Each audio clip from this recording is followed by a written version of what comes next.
হযরত আবু হুরায়রা রাদিয়াল্লাহু তাআলা আনহু থেকে বর্ণিত, তিনি বলেন, রাসূলুল্লাহ সাল্লাল্লাহু আলাইহি ওয়াসাল্লাম বললেন, আল্লাহ তাআলা 1000 বছর জাহান্নামের আগুনকে উত্তপ্ত করেন, তখন তা লাল বর্ণ ধারণ করে। অতঃপর আবার 1000 বছর উত্তপ্ত করেন, তখন তা সাদা হয়ে যায়।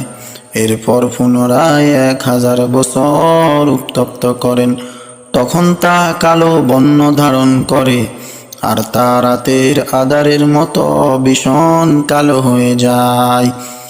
ওই আগুন দিয়া জাহান্নামের মানুষদেরকে জাহান্নামের মধ্যে পোড়ানো হবে। ও দুনিয়ার মানুষ, জেনা থেকে বিরত থাকি, হারাম থেকে বিরত থাকি, অপরের হক নষ্ট করা থেকে